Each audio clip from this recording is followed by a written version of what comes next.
muchas veces perdemos parte de la riqueza. Yo no sé si a ustedes les ha pasado que a veces escuchan una broma en español y tienen a un hermano americano o a alguien americano a la par y le pregunta, ¿qué pasó? Y usted le cuenta y aquello no tiene la más mínima gracia, porque en inglés no se puede traducir el sentido de lo que se dijo. Así pasa a veces con esto. Por eso es que cuando leemos, por ejemplo, que Él es la imagen de Dios, puede ser que esa primera palabra que se nos viene a la mente sea la que usamos todos los días. Una imagen, ¿verdad? Cuando nosotros nos asomamos al espejo, vemos nuestra imagen. Entonces podríamos pensar que lo que pasa es que Cristo de alguna forma refleja a Dios. Es como una imagen de Dios. Y la verdad es que no es así, ¿verdad? Así no funciona. Déjenme hacer un recorrido un poquito extenso en la parte del Antiguo Testamento, porque creo que es importante para que entendamos de dónde viene el asunto. En Génesis 1:26 dice así: entonces dijo Dios, hagamos al hombre a nuestra imagen, conforme a nuestra semejanza, y señoree en los peces del mar, en las aves de los cielos, en las bestias, en toda la tierra y en todo animal que se arrastra. Aquí estamos hablando de imagen o semejanza. La palabra que se utiliza para imagen o semejanza en este pasaje es una palabra hebrea que es demut. Demut significa semejanza, pero semejanza como figura, como forma, como molde, como el patrón, un diseño, una réplica. Es decir, si ustedes alguna vez entraron al taller de un sastre o de una costurera, yo no sé si yo tuve una tía que era costurera, entonces uno entraba donde ella trabajaba y aquello estaba lleno de patrones. ¿Se acuerdan lo que era un patrón? Era algo que ella usaba para poder tener las medidas exactas y que la ropa saliera. Los moldes que se utilizan también sirven para el ejemplo. Es decir, hay un molde y gracias a ese molde surge una figura. Algo así. En este caso, entonces, demut, lo que se refiere es a la forma o a la figura de algo que está construido de acuerdo con un determinado patrón. Okay, esto es lo que Dios está diciendo, es que Él va a hacer al hombre usando su patrón, usando su patrón. Okay. En 2 de Crónicas 4:3 también se utiliza esta palabra señalando la figura de una estatua de bronce. Dice así: había un motivo de bueyes debajo y alrededor del borde, 10 por cada codo. En pasajes como este, la palabra demut significa más que la forma de objetos en general, una configuración en particular. En este caso, el buey o los bueyes. O sea, el demut era la figura del buey. En Ezequiel 1:10, por ejemplo, el término se refiere a la forma o semejanza de los rostros de los seres vivientes que Ezequiel describe, ¿verdad? En Ezequiel 1:26 alude a la apariencia en vez de lo que realmente es. Dice Ezequiel 1:26, por encima de la bóveda que estaba sobre sus cabezas había la forma de un trono que parecía de piedra de zafiro. Demut también, hermanos, significa el original que sirve de patrón para una réplica, ya lo dijimos. ¿A qué pues haréis semejante a Dios? ¿O a qué imagen lo compondréis? Isaías 40:18. Ahora, esta acepción se encuentra en la primera cita en toda la Biblia que usa esta palabra. Y dijo Dios, hagamos al hombre a nuestra imagen, conforme a nuestra semejanza. Lo que Génesis 1:26 dice claramente, hermanos, es que Dios hizo a los seres humanos a su imagen y semejanza. Es decir, que el patrón es Dios. Y los seres humanos son la forma o la figura hechos según ese molde, según ese patrón. Lo que debemos de notar, hermanos, es que la figura o el resultado no era el molde. Es decir, ustedes hacen algo utilizando un molde y lo que sale de ahí, aunque se parezca al molde, no es el molde. Son diferentes, ¿verdad? Solamente refleja la apariencia o las características del molde. Esto significa que el molde y la figura no comparten esencia o naturaleza. Son de esencia y naturaleza diferentes. No son lo mismo, aunque se parezcan. En ese sentido, el hombre, según Génesis 1:26, el hombre es semejante a Dios en el hecho de que en su creación Dios puso en nosotros algunos de sus atributos comunicantes. ¿Qué son los atributos comunicantes? Son aquellas características que pertenecen a Dios, como la compasión, los sentimientos, la capacidad de razonar, etcétera, y que puede comunicarlos, que puede ponerlos en una parte de su creación, los comunica. Hay atributos de Dios que no son comunicantes, como por ejemplo la eternidad o la omnipotencia. Esos atributos de Dios no son comunicantes. Ningún ser en su creación es eterno, ni tampoco omnipotente. Pero nosotros, como seres humanos, compartimos esos atributos que les mencioné, porque no hay otra criatura en toda la creación que comparte sus atributos como lo hacemos nosotros. Si ustedes analizan el capítulo 1 de Génesis, se van a dar cuenta que cada vez que Dios creaba algo, decía que era bueno, ¿verdad? Que era bueno en gran manera. Pero cuando creó al hombre, a la humanidad, es el único momento en el que dice que vamos a hacerlo a nuestra imagen y semejanza. Ninguna otra criatura fue hecha a imagen y semejanza de Dios, solo el hombre. Y es precisamente esa imagen, esa semejanza se ven en estos atributos que Dios comunica a su creación. Él es el molde y nosotros somos el resultado, lo que viene saliendo del molde. Muy bien, ahora volvamos al texto original que teníamos nosotros. ¿Significa todo esto que Cristo es la imagen de Dios de la misma manera que lo es la humanidad? Para entender el tema de Cristo, siendo imagen de Dios, hay que preguntarnos de qué manera la imagen de Jesús, de qué manera es Jesús, la imagen de Dios. En otras palabras, hay que preguntarse, ¿qué significa que Jesús es la imagen de Dios? Y aquí vamos entonces con eso fue lo que dije ahora. Aquí vamos con ya la parte propiamente del Nuevo Testamento. Ustedes saben que el Antiguo Testamento se escribió en hebreo y el Nuevo Testamento se escribió en griego. Y en ambos lenguajes las palabras son muy ricas en significado, ¿verdad? Pero tenemos que buscar, que ese es otro problema para los pobres traductores, cuando buscan semejanza y en hebreo es una palabra y en griego es otra. Y resulta que tiene 4 significados acá y tiene 7 significados acá. Entonces hay que elegir, ¿verdad?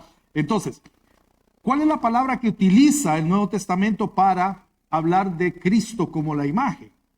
Es esta que está en pantalla, es eikon. Como casi todas las palabras del griego antiguo, tenía distintas aplicaciones. Literalmente, eikon significa imagen, semejanza, apariencia, forma y estatua. O sea, una estatua era un eikon, ¿verdad?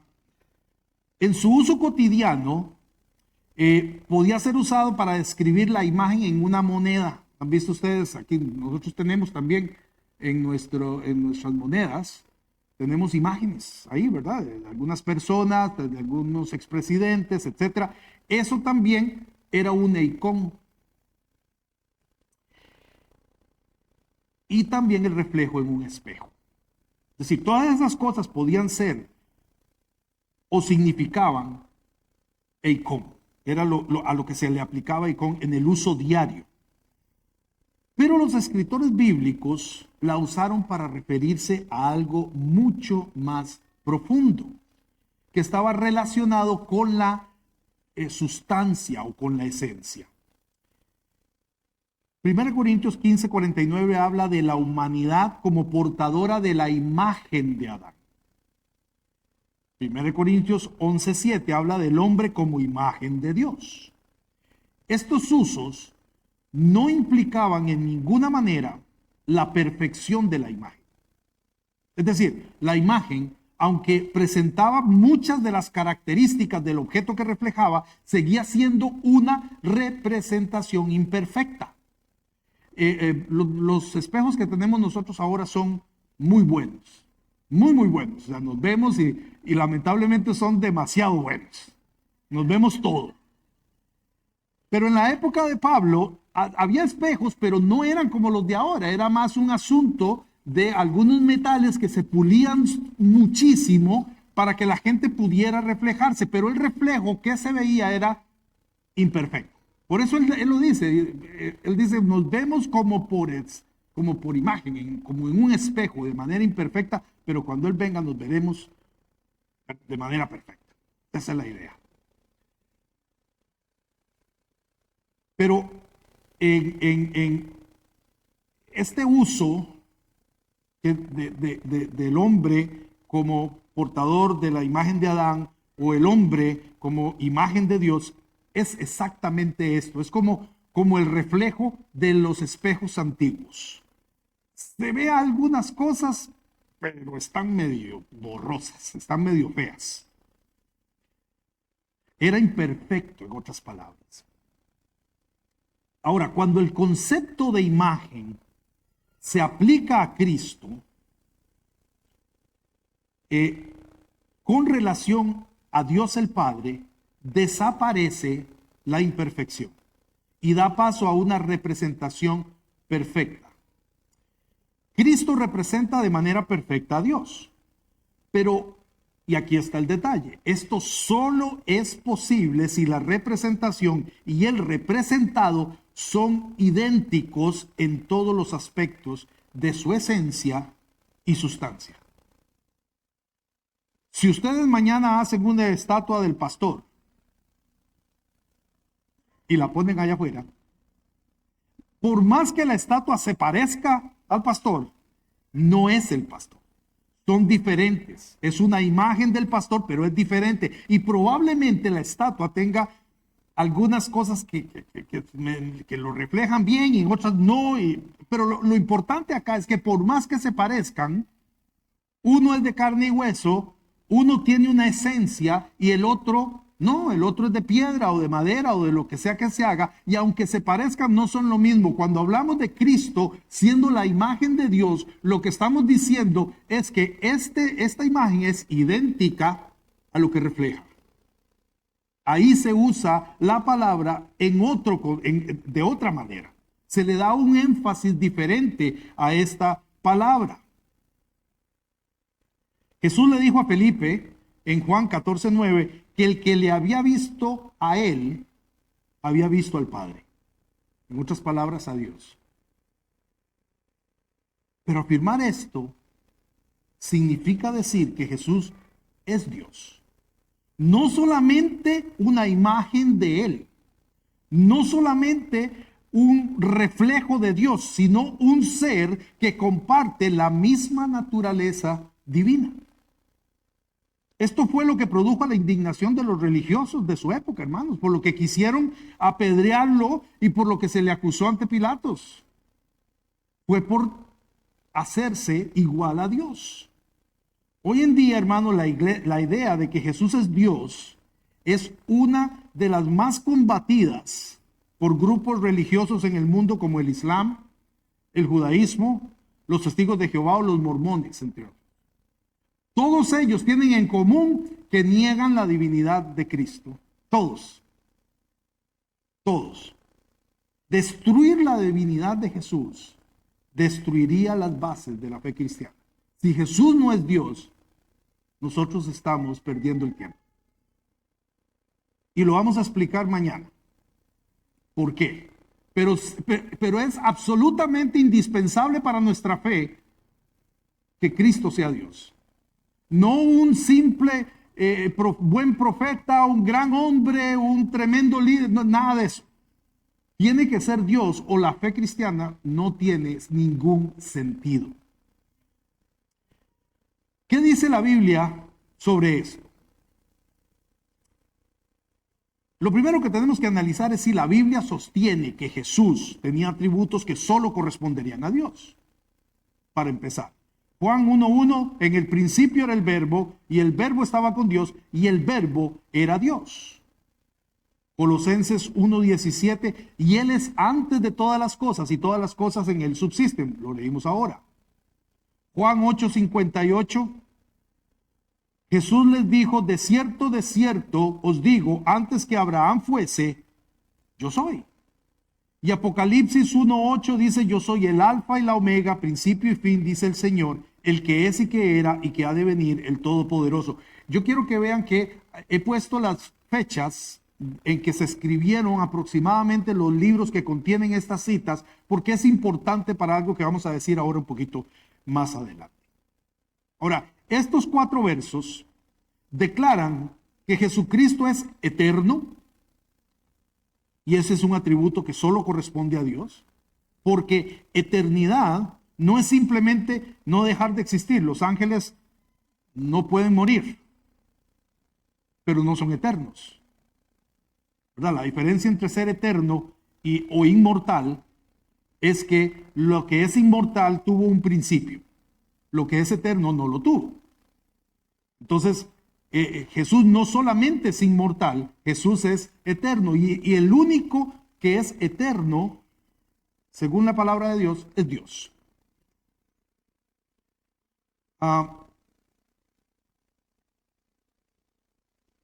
Pero Jesús también es omnisciente. Es decir, que lo sabe todo. Algo que también solo Dios posee. Lo vemos en este texto, Juan 1.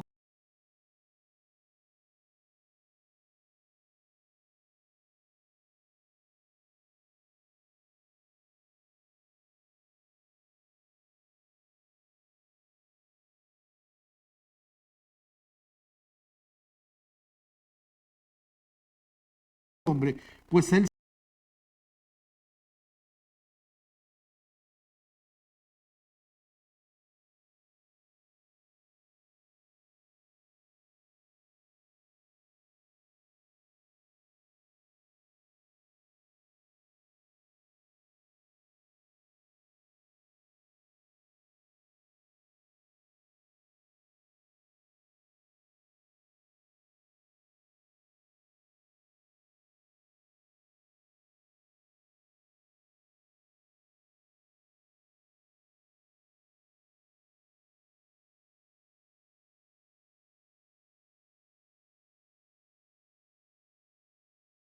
está haciendo.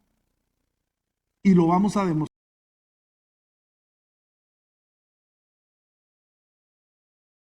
No hace una clara diferencia con el primer verso.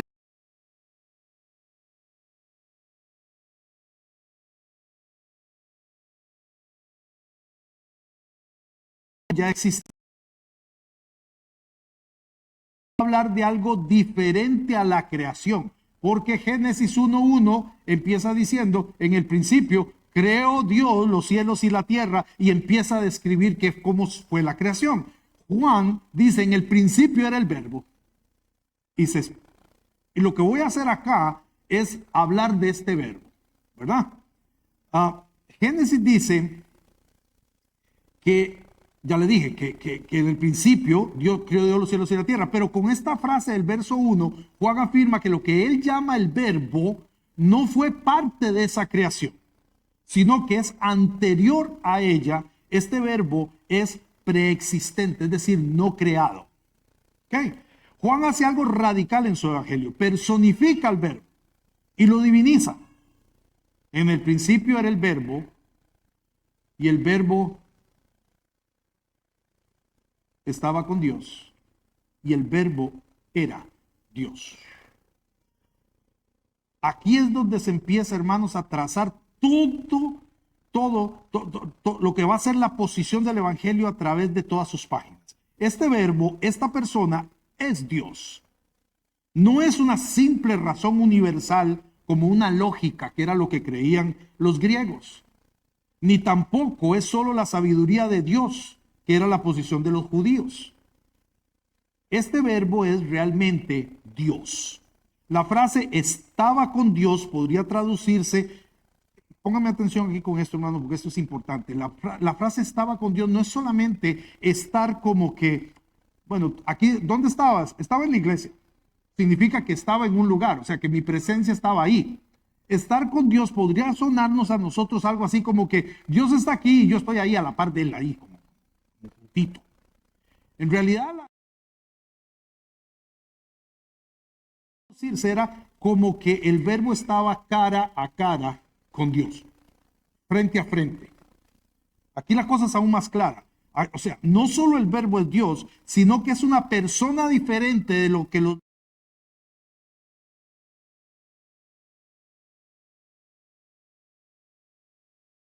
claramente identificadas en este verso. Dios y el verbo, que están en unidad, mirándose cara a cara, en igualdad. Estaba con Dios, implica una intimidad profunda, una proximidad, una amistad estrecha. Y esto último se concluye con la frase y el verbo era Dios, con lo que se elimina cualquier posibilidad de que Juan estuviera hablando de otra cosa, ¿verdad? Algo así como un ser celestial pero creado. Eso es lo que los testigos de Jehová afirman, que Jesús es el ser más importante de la creación, pero que es creado, que es el primogénito de la creación. Así es como ellos entienden la frase primogénito de la creación. Es el primero en ser creado, el más importante, ¿verdad? Y no es así. Primogénito de la creación significa que es el que recibe todo el honor, el que recibe toda la honra que recibía el primogénito en la familia. Es una idea más de posición que de nacimiento o de creación.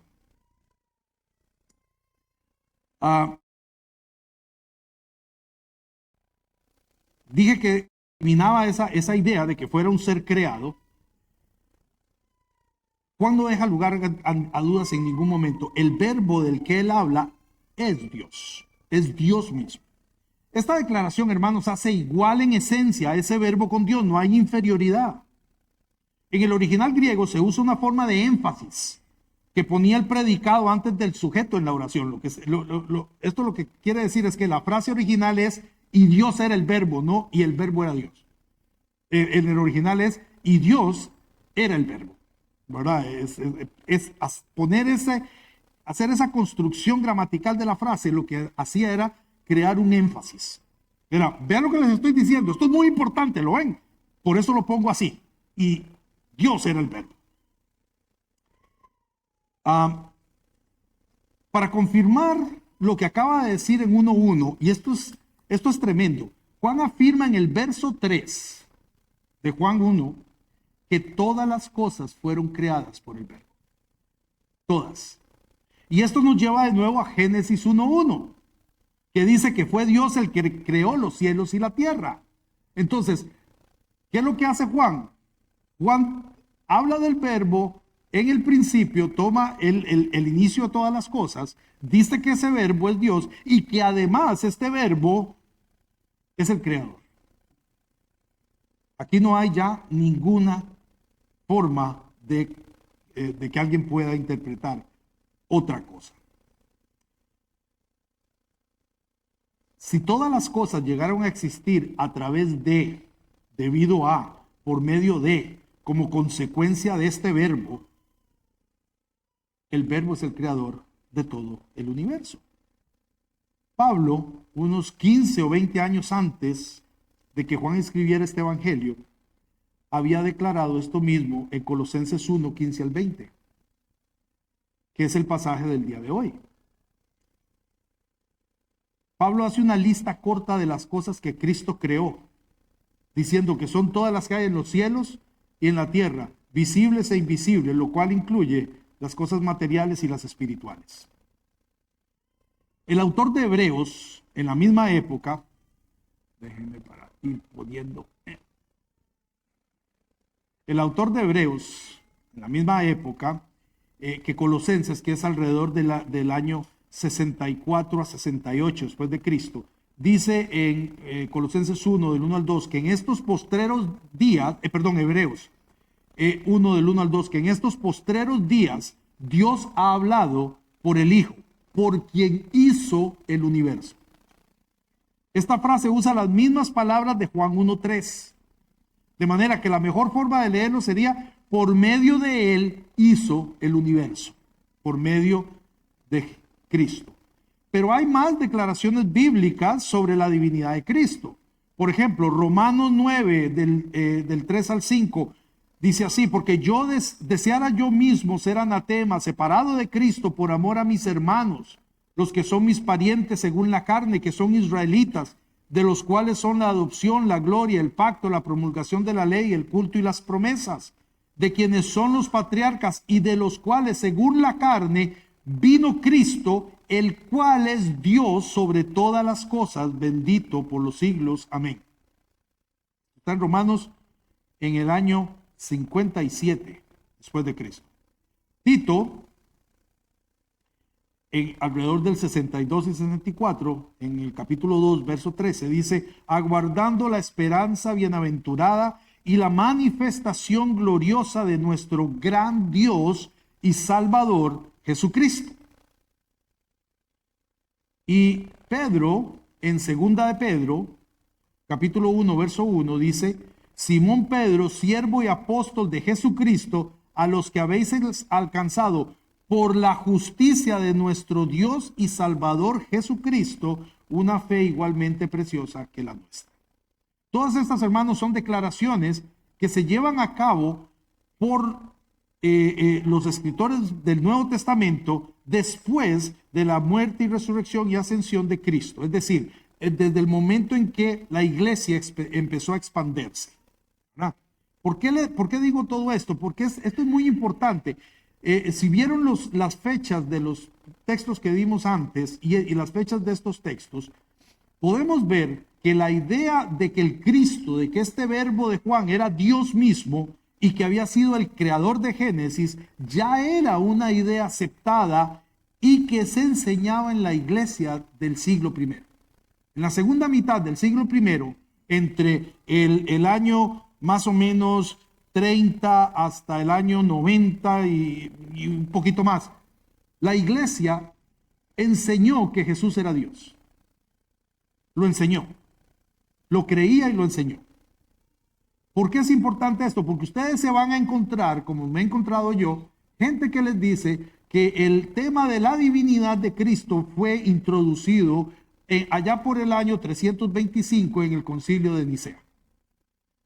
Que antes de eso nadie hablaba de la divinidad de Cristo. Nadie. Que no fue sino hasta 325, ¿verdad? Cuando Constantino llama a todos los obispos a que se reúnan, y entonces viene el credo de Nicea, que es un credo muy famoso. Entonces te dice: no, es que fue en 325 que se empezó a hablar de Cristo como Dios. Mentira, y lo hemos demostrado.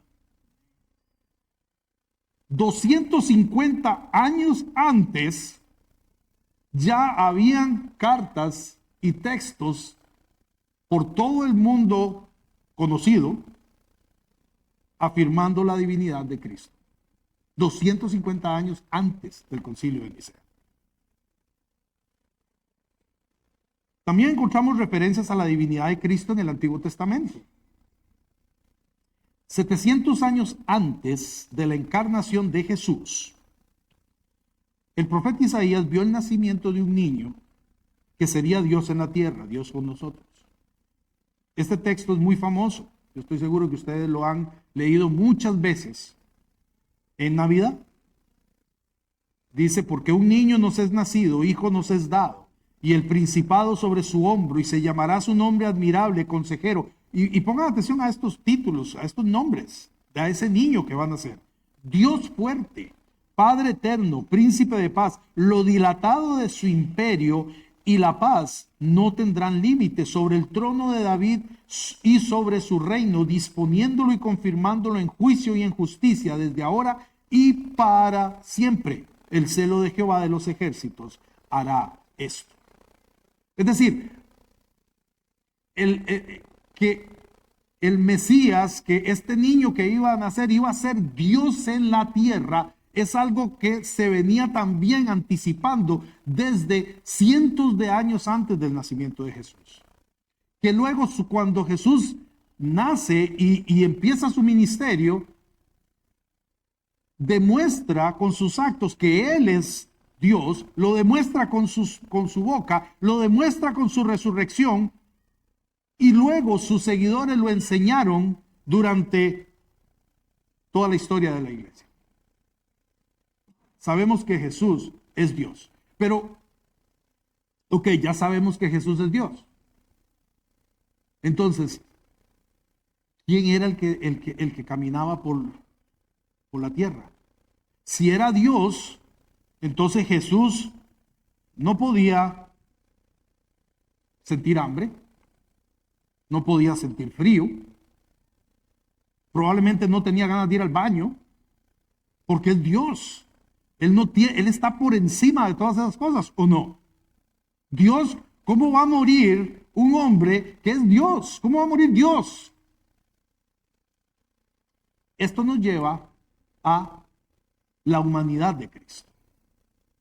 Porque es que Cristo era Dios, por supuesto, pero es que también es hombre. También fue humano. Y esto nos lleva al verso 14 del capítulo 1 del Evangelio de Juan. Aquí hay una declaración tremenda. Juan dice que ese verbo, Dios mismo, se hizo carne. Esto es que asumió la forma de un ser humano y habitó entre nosotros, entre la humanidad. Juan 1.14 dice, y aquel verbo fue hecho carne y habitó entre nosotros y vimos su gloria, gloria como del unigénito del Padre, lleno de gracia y de verdad. El texto original dice algo así como que puso su tienda entre nosotros, haciendo mención del campamento de Israel durante el tiempo de la peregrinación en el desierto y de la conquista de la tierra prometida. Hoy podríamos decir, haciendo una paráfrasis, que el verbo se hizo ser humano y vino a vivir al vecindario entre nosotros. Algo así podría ser una traducción en paráfrasis actual.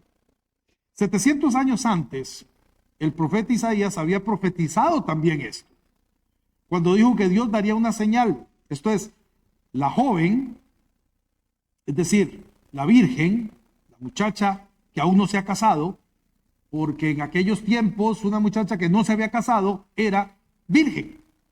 Hoy no nos funcionaría mucho el tema, pero en aquellos tiempos sí funcionaba.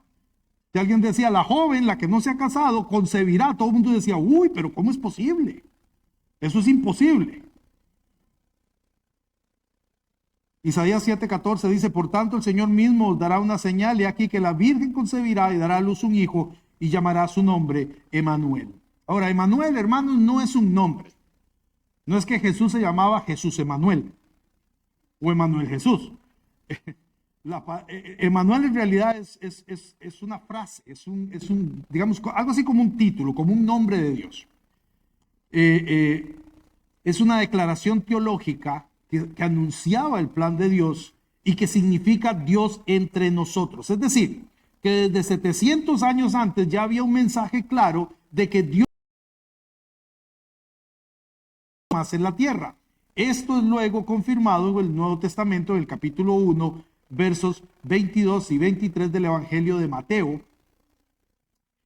Bueno, antes de pasar ahí, fíjense que la palabra es Immanuel, que significaría algo así como a favor, cercano, con, y él, que es Dios. Entonces, Immanuel era una forma de decir Dios está a favor, está cercano con nosotros. Esa era la idea. Muy bien. Mateo 1 de 22 y 23 dice, todo esto aconteció para que se cumpliese lo dicho por el Señor por medio del profeta, cuando dijo: he aquí una virgen concebirá y dará a luz un hijo y llamará su nombre Emmanuel, que traducido es Dios con nosotros. Ahora, cuando ustedes, si algún día ustedes estudian algunos otros grandes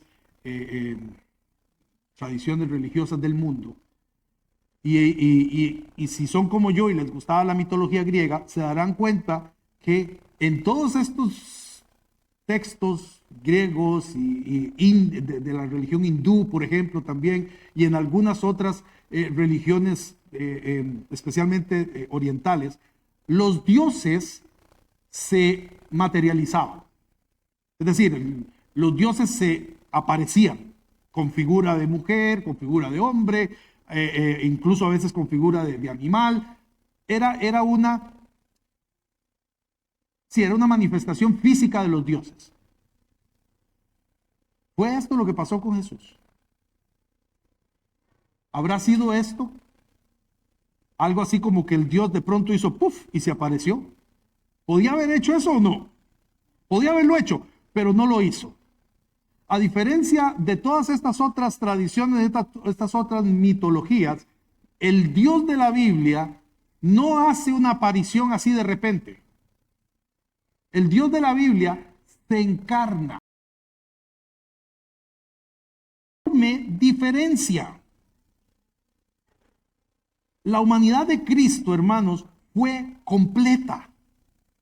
Lo que significa es que experimentó cosas que los seres humanos experimentamos a diario. Jesús no tomó forma solamente como si fuese algo aparente.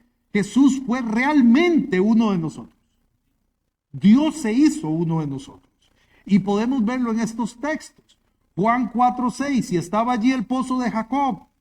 Entonces Jesús, cansado del camino, se sentó así junto al pozo. Era como la hora sexta.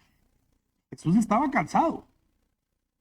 Y se cansa como cualquiera de nosotros. Se cansó. Ya no se cansa, pero se cansó.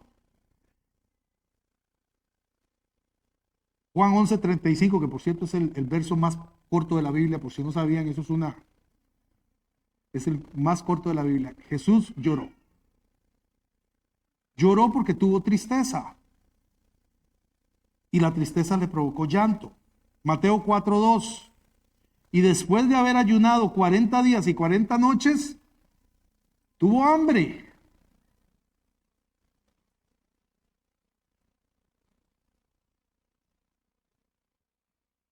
Mateo 26:38. Entonces Jesús les dijo: mi alma está muy triste hasta la muerte. Quedaos aquí y velad conmigo. Y esto es tremendo. Hebreos 4:15. Porque no tenemos un sumo sacerdote que no pueda compadecerse de nuestras debilidades, sino uno que fue tentado en todo, según nuestra semejanza, pero sin pecado. Hermano, hermana, si usted ha sido tentado el día de hoy, tentada por lo que sea, y se sintió muy mal, sepa que Jesús fue tentado en eso mismo. Pero que Él nos mostró que podemos vencer el pecado porque lo tenemos a Él. Porque tenemos el poder del Espíritu Santo que vive en nosotros. Esto es parte de otro sermón, pero quería decirles que la tentación, hermanos, no es pecado. Que nadie los engañe. Cuando ustedes sean tentados, no están pecando. Jesús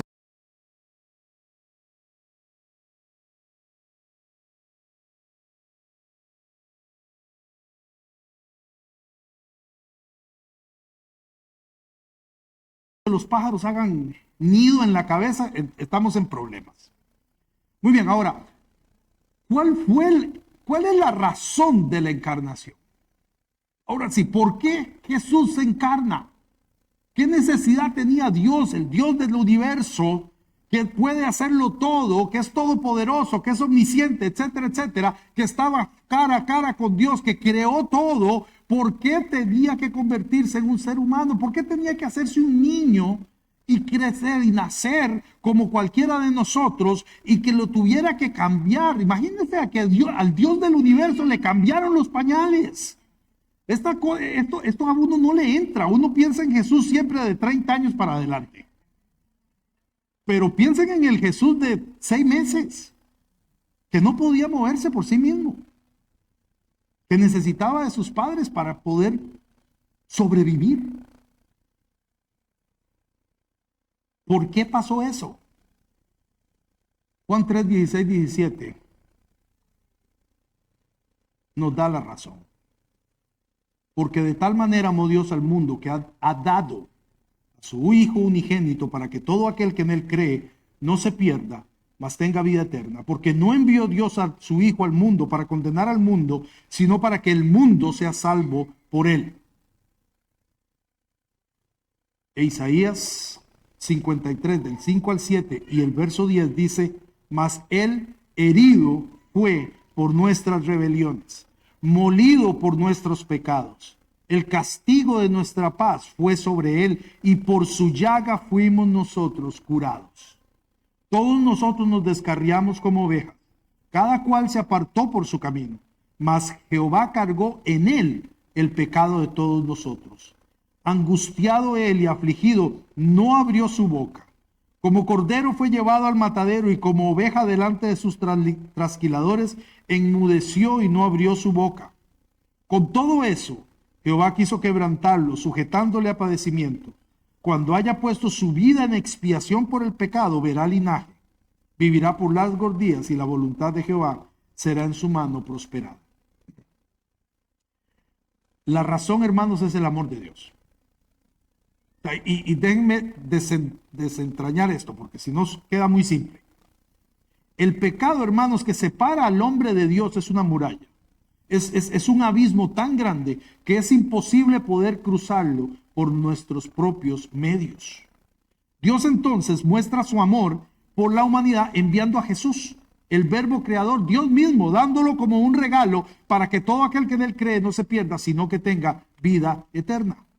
Ahora, el pasaje de Isaías que te ven en pantalla menciona el sacrificio del siervo sufriente de Dios, que todos consideran un pasaje mesiánico. Todos. O sea, es una profecía sobre el Mesías en términos de expiación por el pecado de todo el pueblo. ¿Verdad? Vamos a hablar de expiación mañana. Si quieres saber este asunto de la expiación, venga mañana. Pero les digo nada más así por encimita. La expiación sucedía cuando la sangre de una víctima inocente cubría el pecado de otro que era culpable. Y de esa manera se aplacaba la ira de Dios. Entonces, la razón teológica, hermanos, para la encarnación es que Dios no puede morir. Esa es la razón teológica. Dios no puede morir. Uno de los atributos no comunicables de Dios es que es eterno, como lo dijimos antes. Es decir, así como no tuvo inicio, tampoco tendrá un final, y eso elimina la posibilidad de que muera o sea destruido.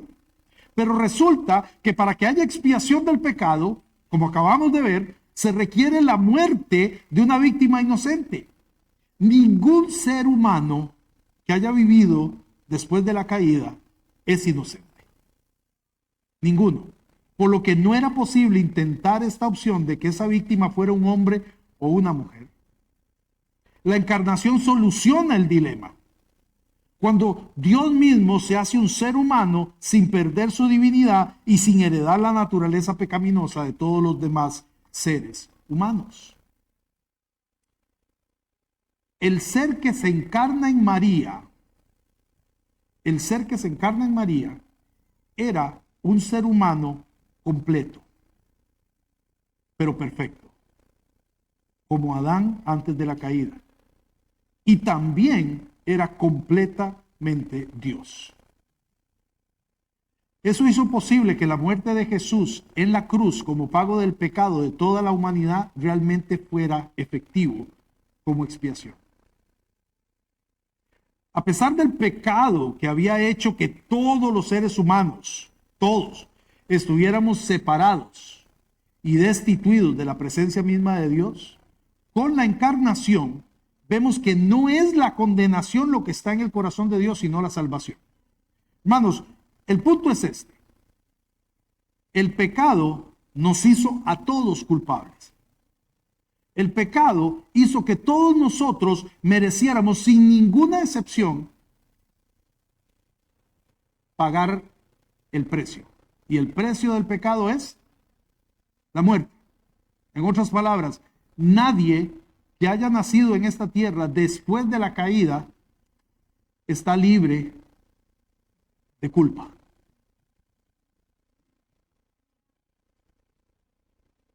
Eso ponía a la humanidad, hermanos, ponía a la humanidad en una posición terrible delante de Dios. Porque Dios es justo. Vamos a hablar de todo esto mañana. Dios es tremendamente justo. Su justicia impedía que el pecado no quedara con castigo. Pero Dios es también tremendamente amoroso y lleno de gracia. Y la única forma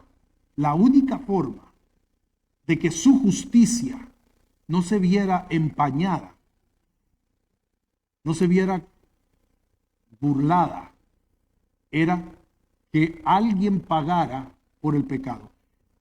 Y la solución era matar a todo el mundo.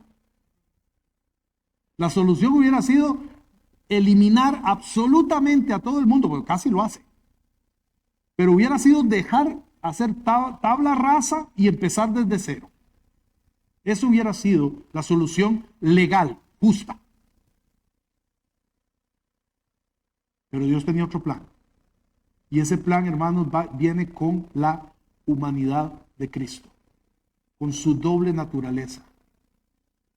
Un ser que es 100% Dios y por lo tanto libre de todo el pecado, pero es 100% humano y por tanto puede presentarse como la víctima por nuestros pecados. Ahí es donde la justicia de Dios y la gracia de Dios se encuentran. Dios sigue siendo justo. Alguien pagó por el pecado.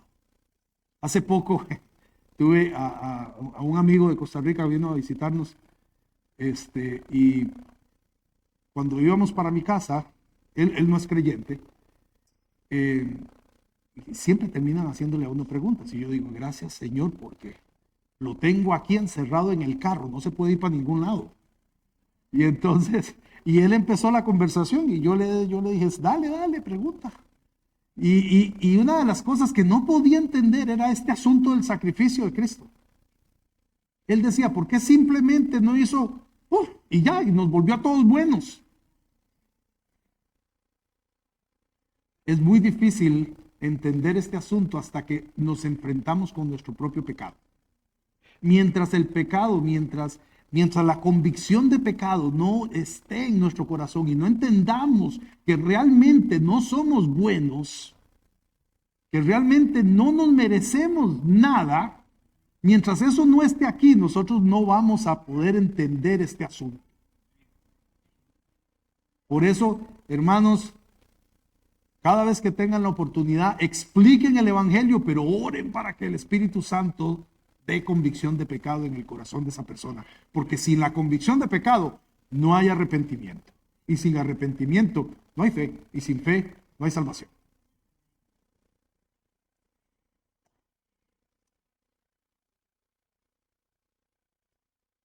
Entonces concluimos que el motivo de Dios para encarnarse, para venir a nacer en este mundo, no fue condenar al mundo.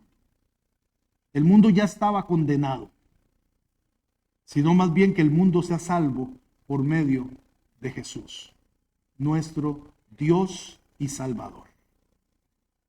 Oremos. Padre, gracias por este tiempo, Señor, gracias por tu palabra, Padre, y gracias por haberte encarnado, Señor, por haberte convertido en uno de nosotros para salvarnos, para hacer aquello que no podríamos haber hecho nunca.